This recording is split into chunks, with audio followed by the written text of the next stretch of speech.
Today it's time for an extensive Autobahn test of the Tesla Model Y. How good is it on the German motorway? How does it rate against the Tesla Model 3? How does it rate against the competitors like the VW ID4 GTX?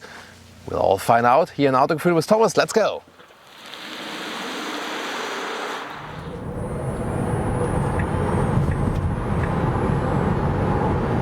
In the front, the typical sleek Tesla design. Everything set on wind efficiency, and yes, they are indeed very efficient overall. That leads to a high range. Soon more to that. With 4.75 m or 187 inches, the Tesla Model Y is a little bit longer, wider, and of course higher than the Model 3.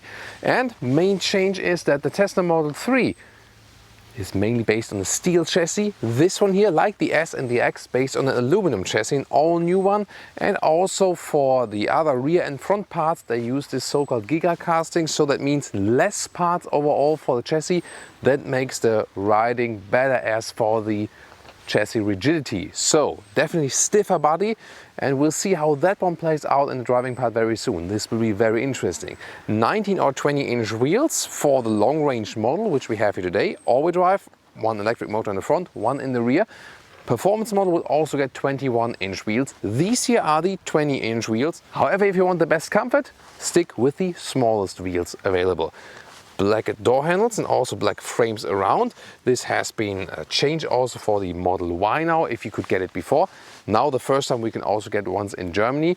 These here are the Shanghai built models so far, and of course when the Gigafactory close to Berlin is finished, then this will also be built in Germany. This will also be very exciting. We'll keep you updated with that. In the rear, definitely a small Tesla Model X, definitely, but I think the shapes then work definitely better, so it looks a little bit more elegant than the more bulky X in the rear here.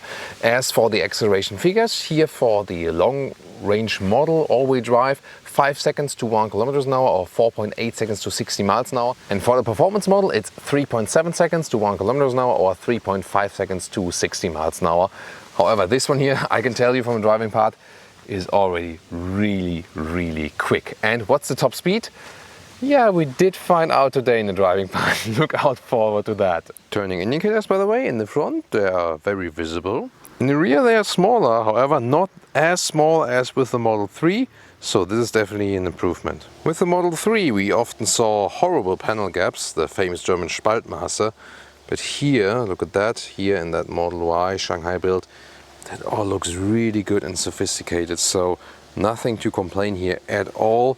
This one also here with a very smooth transition, so this is not topsy-turvy, and here once again very well aligned. And what else is important? HEPA filter is included, heat pump is included, 14 speakers for that sound system also included. It makes it so easy to configure such a Model Y. It's not the cheapest one from the entry price, but then again the price also doesn't go up, and so they make it really easy for the customer to pick a vehicle. Then just pick the color, interior, color, and that's basically it. Oh, and if you get a towing hook, 1.6 tons or 3,500 pounds of towing capacity. 77 kilowatt hours for that battery here, checked it in the papers. And here is a charging port, 270 kilowatt max at the Tesla supercharger. As a car key, you get these key cards, but you can also order a real key fob from the shop. I would recommend you to do that, otherwise use your smartphone. Then door handles fold like this, and yeah, not the most practical, but they are also integrated and feel actually quite good. So then door closing sound, not most sophisticated, but actually quite good for a frameless door vehicle, so it's okay. And what's really interesting is this here in the front is, you can see it right there, dual insulation glass. Instead of the door, soft touch here, then we have this matte wood insert, and so many of you guys said, yes, there's also the white interior available, which then has this bright insert, and I would just like to see the white interior with the bright wood, and yeah, so many people wished for that. Maybe Elon, listen to our community here. Then inside microfiber here as well, soft touch here too. This is then the emergency handle, the manual one, otherwise you open the door right here then from the inside. And once again, black or white interior, all leather red, all animal free, way to go Tesla. So no animal cruelty for this model when you buy it. really awesome job to make it standard and the only option. Steering wheel, also everything simplistic. Left side for volume, right side you press it for the voice control, for example, and of course everything else in that screen.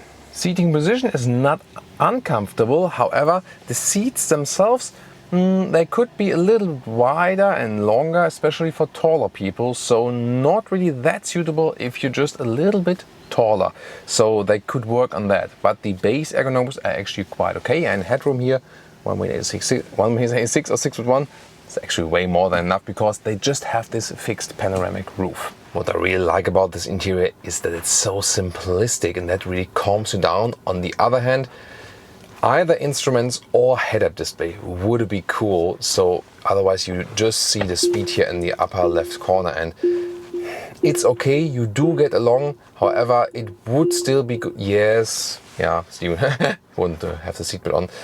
Bing, bing, bing. It would be better to have either digital instruments or a head-up display as an option, so come on Elon. Other than that, here 2 inductive charging pads for your phones and also with a nice microfiber cover and a lot of space here in the middle console right there. Couples, they are not adaptive though, and here also underneath a lot of space, so that's really good, so you feel as it would be quite spacious. And once again, the build quality here, meanwhile soft touch here in the front, the great matte wood here. Build quality has been so topped up if you compare to earlier Tesla models, so the interior build quality is meanwhile definitely premium. And definitely a lot to discover in that screen here. First of all, as for the energy consumption, that is very interesting. So this is more here with some, city, rural traffic, driving slowly, not much on the motorway, and if motorway a little bit slower, then we like 13 kilowatt hours on 100 kilometers. So that's some 22 kilowatt hours on 100 miles. I just changed that in the display. Wow, that's amazing. And that would rather mean some like 600 kilometers or 350 miles of range. However, if you include more Autobahn and so on, it rather goes down towards 400 kilometers and 250 miles. Soon you'll also see, in our driving part, a graph where we have more Autobahn share. So that really depends on how and where you drive. This car is capable of great efficiency, but at some point, of course, when it goes speedy on the motorway, it is reduced. Then temperature control is down here, and you can slide it like this, and of course with the voice control, set temperature to 20 degrees. Like this, or I'm cold. Then it also increases, so you have different possibilities. Still, I'm a fan of manual climate dials, but this is again about this whole reduction of everything. The camera is really cool. I just still can't get over it why it has a different light temperature here for the side cams. I really don't get that. Do you? Then here in display you can set different modes, for example, also a screen clean mode, and you can wipe at everything with a microfiber towel without hold to exit. Yes, exit in 3, 2, 1. Let's go back to the screen. Display mode, by the way, also has a night mode like this. So this is quite fancy because when you see later on in the driving part, it depends on the time when it's switching. And it switched right after our driving part. That was very interesting. So before it was kind of like too bright. So good to have also this night mode. It switches again automatically, but maybe a little bit earlier would be cool. So here, of course, then more with the daytime driving mode. So many things to discover right there. What's always important that usually I have the acceleration set to chill because it's just more chilly and right. And the standard acceleration is really fast. You will see that very soon. Oh yeah, and then with the steering wheel and mirror control, that to do it here and then over the steering wheel, not the most practical thing. And of course also with the glove box, why just, you don't have like a normal glove box control? That would be definitely cooler. Rear bench, first of all, soft touch here at the rear of the doors. That's great. Also microfiber inserts. So this is really premium quality here for the interior. Then it's not the longest vehicle, but definitely enough legroom here, and there's no middle tunnel whatsoever, so really using this EV platform. Headroom also enough left, because you have this panoramic roof. That looks really cool, but yeah, it does get hot in hot days. But overall, comfortable seating position here for the rear. As for adjusting the rear part here, you see you can put it like this, more upright, but then you can also put it a little bit more backwards. So that's actually possible to have a more like, leaning back position. Here in the middle part, you can also easily sit as a tall adult, 2 USB-C charger, and yeah, hardly ever we see that it's so well executed that there's no middle tunnel whatsoever really using this EV platform. Here in the middle part, you can also fold out some cup holders. They are also adaptive actually, and actually a very wide middle console here, so it's kind of relaxing and also for the rear passengers. And also in this model right there, panel gaps very well aligned on the interior, and here for example for these hangers, click, click, nice clicking sound, soft dampened, so indeed more and more premium interior details. Today it's time to measure the trunk with my new dual ruler here, so centimeters on one side, inch on the other side, and also in the black style now, because yeah, Gmail offers it now, Tesla offers it on the display, Apple also offers a dark mode, so yeah, for maybe better contrast. So here the length is 1 meters and 10 or 43 inches. That's very good. Then here in the width, let's see, so the width right here is 95 centimeters, or yeah, we can very well switch it around then, or 37 inches, also well usable. And the overall height right there, because there's no cover anyway, this then here at 28 inches or here 70 centimeters. And you can very well fold the seats from here already, so it's a very good function here. Electric control, that's the way, that's the way. Hashtag movie quote or series quote. Then there we go. Yeah, it's almost at this 2 meters mark, so 1 meters 90 here to my driving position, or 76 inches. So very well usable, and there's hardly any big difference to the Tesla Model X, for example. Here, big space underneath. You can put also your cabin trolley in there, and also have it here like standing upright. So this is very, very convincing what we see here. You can see the hatch opens really, really wide with 1 meters 86 or 6 foot. I can stand underneath it, and if I want to secure it in a position that it doesn't hit the roof of my basement garage, same as we know from other vehicles, you just press and hold the closing button. For example, you put it manual in this position and then press and hold, and then it will next time just go up to this position. So that's definitely also a good thing to have. However, it does not have this sensor like the Model X has. Then, child safety test. Was a little bit weird that direction, but it did work. And then let's listen to the closing sound when it really closes. Yeah, it's a little bit loud, but this one was actually quite good. But sometimes I had it was like, really like slamming it through. This time was better. I'm not sure why. It's like sometimes differently. Let's try it again. Maybe it was just like a one-time thing. This one was quite okay. Not very sophisticated, but still quite okay. Well, and of course there is a frunk, and a quite spacious one, and you can, for example, store additional charging cables in here. Welcome to Thomas's Driving Lounge. Today, electric Autobahn driving lounge. And let's first start with the fuel economy, well, the energy economy, of course, for the EVs. So my long-term average now is like some 18, 19 kilowatt hours on 1 kilometer, so something like 29, 30 kilowatt hours on 100 miles. Short term, a little bit better. You see here when I also have some topography changes in the city and so on, and more city driving. So that means actually when you have a lot of Autobahn, a lot of motorway share, like 100 kilometers an hour, 120 kilometers an hour, 60, 70 miles and so on, you more get to this 400 kilometers of range or 250 miles of range.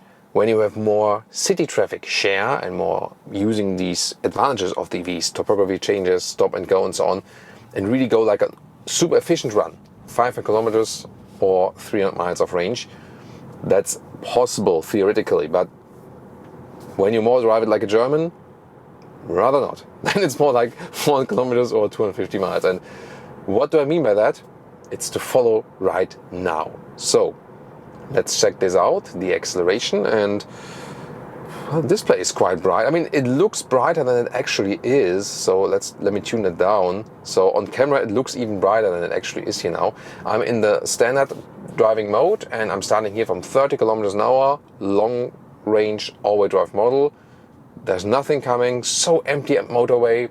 This is what you deserve, guys. Let's go.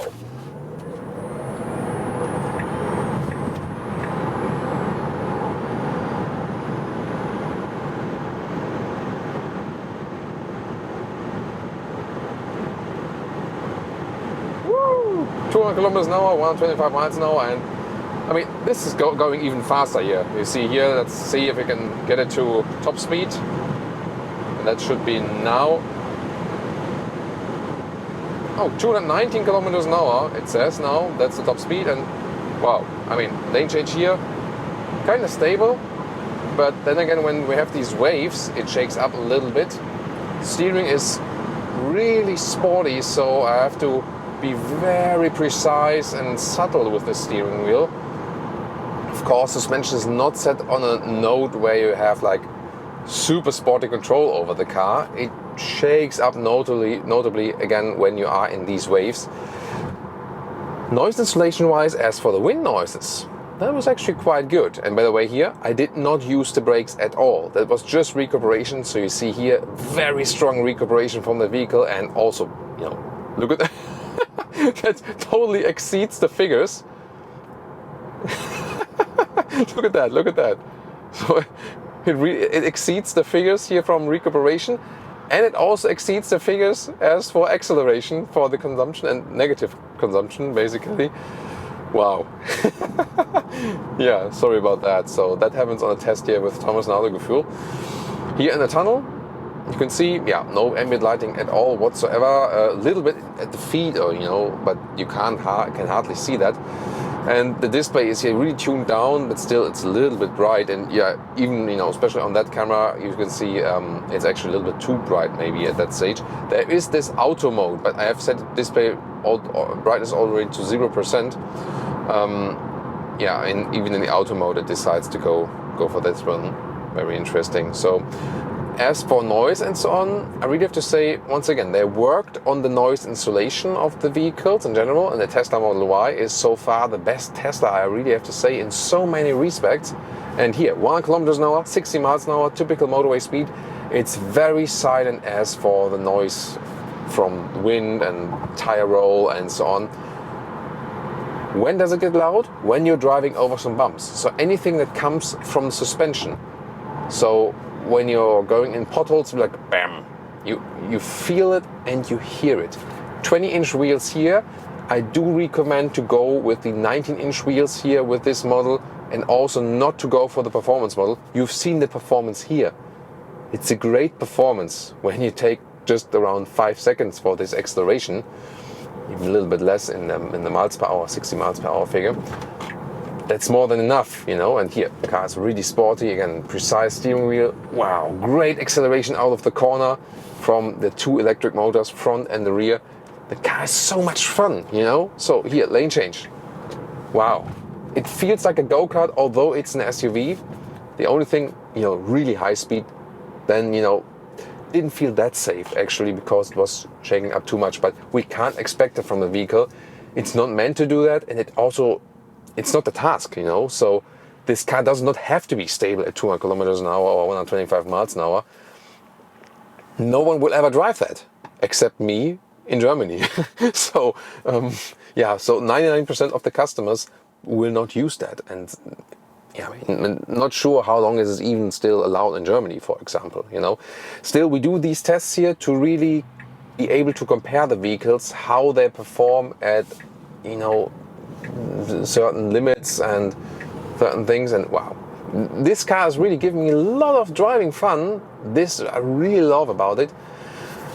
That's very cool. And when you now compare the competitors, like the VW ID4 GTX or the Skoda Enyaq ADX or the Audi Q4 e-tron in the all-wheel drive trim, for example, the Ford Mustang GT, Ford Mustang E GT. So they are all a lot of fun because you have the instant torque, and this one here is not less fun whatsoever. Really good, as I said, great handling.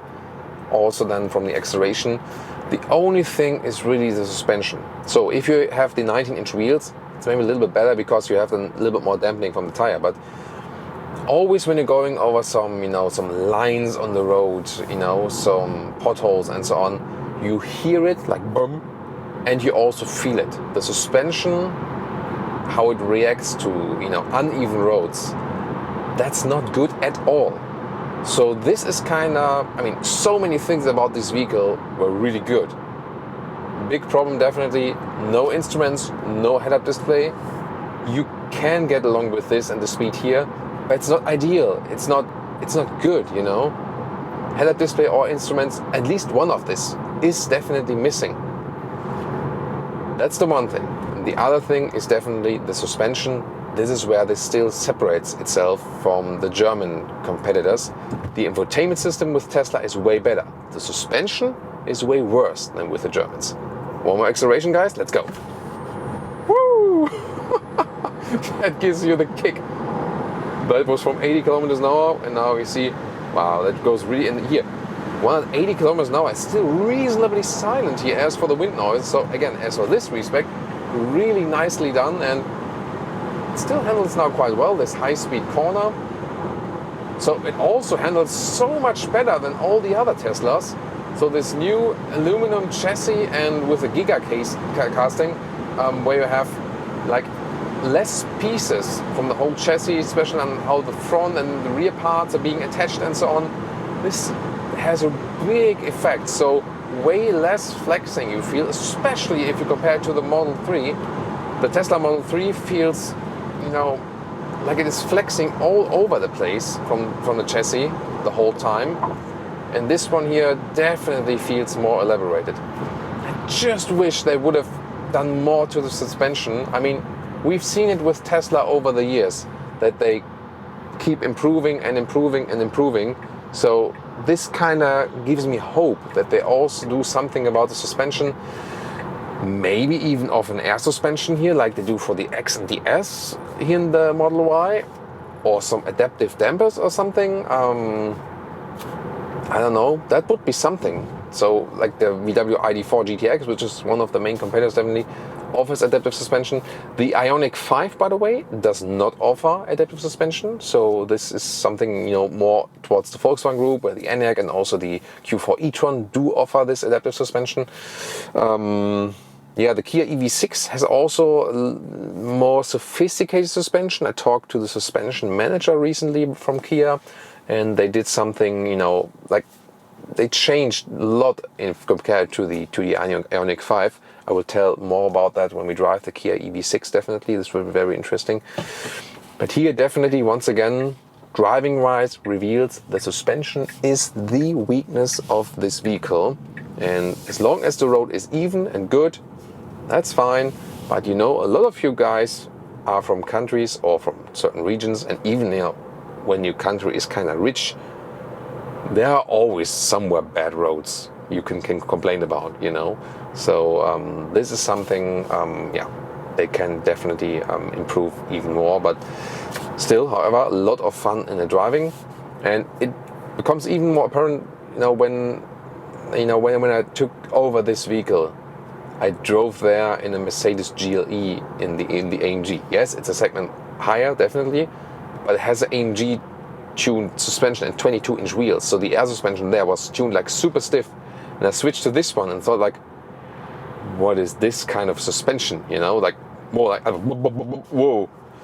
So, and this kind of revealed all the difference, So, it's very interesting that we can really find out more about that, but everything else, like steering performance, which you can also still set, if you wanted a little bit more feedback here, or if you wanted a little bit softer and so on, you can adjust that. Acceleration wise, once again, really cool. Oh, the display is again so bright, at least in the camera. Again, it appears brighter on camera because the iris is adjusting to that. And fun wise, and how slalom wise it behaves. This is so much better than the Model 3, once again. When I'm doing slalom in the Model 3, it's fun. It kind of feels go-kart-alike, but it feels like plastic go-kart-alike, like flexing go-kart. This one here feels like aluminum go-kart, where you do the slalom, do your thing, and it does not flex. And that's really cool. And This one here does not look like a performance vehicle from the outside at all. It doesn't have an AMG badge, doesn't have an M badge, doesn't have an Audi RS badge. Still, when someone is behind you here, and you like this, like, you're gone. You had like a motorcycle, you know? And everyone's like, what was that? What the hell? Like, is this kind of like super sports car or what is it? No, it's a Tesla Model Y. Yeah, that's definitely a fun thing. By the way, about this harsh acceleration, when I'm here alone now, I know like, okay, now the acceleration is coming. I have the steering wheel in my own hand. I'm used to these speeds. I've driven so many different racetracks and so on, and G-forces, and did I talk about that? I rather grew up riding motorcycles. I drove motocross before I had a driver's license, actually. So when you're used to these G-forces, it's okay. But when you're a passenger and also you're not used to these G-forces, driving alongside here in the electric vehicles can be quite harsh on your bodies, And I feel when I'm being shuttled in electric vehicles, I often tell the driver like, oh, can you drive a little bit slower, or accelerate less harsh and be gentle with the throttle when recuperation is happening? Because so many times now it happened that as a passenger I got sick being driven in electric vehicles. And that's the thing also, that because the shuttle drivers need to get used to it, has a lot to do definitely with the instant torque. So when you're driving people, when you have a car full of people, and definitely when you're driving, like you're the driver and driving to the club in the evening or something, and you don't want people to puke all over your vehicle, be gentle with the throttle in both ways, especially because this one here has one pedal driving feeling. If you set it in that way, you can adjust the recuperation. But usually I leave it on a harsh recuperation because, positive thing, safety thing. Here now, reduce the speed, lift your foot off the throttle, reducing the speed, and even in an emergency situation where you change to the brake pedal in this split of a second, you already reduced a lot of your speed. That's definitely very good. So definitely in favor of the one pedal driving feeling of harsh recuperation in general. However, just when you can also control it when you're driving with people in the car. That means when you want to reduce your speed with that one throttle pedal, be gentle, slowly lift it, that your passengers are not going like all the time, and then like, so that's really something you need to watch out. So very important thing here with electric vehicles. Two-stroke in front of us, that's the old word. Yeah. Whoa! That two-stroke almost went over the bars because it almost hit the pavement. Like, yeah, that would have been a very ugly dashcam recording here. Whoa. Yeah. And isn't that something, that scooter here turns the throttle, two-stroke, all the fumes come outside, you're in an electric vehicle, and in this moment you kind of think like, yeah, probably I'm doing the right thing. Yeah, again, no, it's just the locally reduced emissions. The energy has to come from somewhere, but I think the most important aspect is the potential of the electric vehicles. CO2-wise, they're already more sustainable than combustion engines. That's meanwhile clear with all the different studies that have been done. Of course, it also then depends on the use case. What is the most useful car for your use case? But then, of course, you have less with the oil, but more than like with lithium and other mineral mining and so on. This huge problem, definitely. But there's a potential for batteries to become more sustainable, and then the cars are even more sustainable. So I think the potential of electric vehicles, that's what it's all about, definitely. Not what it's like currently, Now in the tunnel, yeah, definitely missing some ambient lighting here. So the thing is, they have improved the build quality so much. If you compare it to the earlier Teslas, that's great. But there are still features missing where you say like, this is a premium car, period. Like the suspension, like ambient lighting, like an instrument or head-up display and so on. Like when the hatch is closing and so like bam, so I want to be closing softly, for example. The old S-Class in front of us here. I'm not sure if you've seen it. So there are still things missing where it's like when I pay like 60k euros in Germany for this vehicle, I want some features to be more premium, you know. Still, it's a car that is a lot of fun. Now driving up Autogefühl's peak. Wow, the acceleration up the hill. This is amazing. Now I'm using a little bit of the brake. Wow, this is impressive. This is really, it's not the performance version. It's not a sporty vehicle overall, but low center of gravity due to the battery pack. Great acceleration, feels so balanced here. The road is, this is amazing. I mean, usually with this kind of driving fun, this kind of precision on the road, this kind of sporty handling we have with sometimes like, you know, like a Porsche 911 GT3 or something, like with super highly tuned sports cars, and you can have it here in a, let's say, normal electric vehicle, which isn't even one of the biggest and most expensive ones. It's not cheap at all. Talked about that but it's amazing how much driving fun it gives you. And once again, chassis wise, no doubt, this is the best Tesla so far. And I think not only chassis wise, also in so many other respects. And if the German built Model Y will be even better than the Shanghai built Model Y, which is this one here, then maybe I have to think about buying Tesla stocks again. But you know, when I feel the suspension, I feel like, better don't buy Tesla stocks. And then when I feel like, you know, how well the car is handling here, also hairpin corner, and how it's getting out of there, and also how efficient it is, and so on, then I'm thinking, maybe it is a good idea to buy Tesla stocks again. That's the thing. So you feel that I'm really enthusiastic about this vehicle, and there are things where I really have to say, no way, you know, like this is, here the road is like, do you hear that? The road is so bad here, and then you feel, especially from the rear X, like, and now to the potholes, and this is like really like whoa. And with like the VW ID4 GTX with the DCC adaptive dampers, which are an option of course, this would be, for example, way better, and even better than, you know, when you have like some of the German premium vehicles. So this is no doubt a difference. But other than that, here for example, easing the car around, good rear view camera, back again, some wheel spin. Yeah,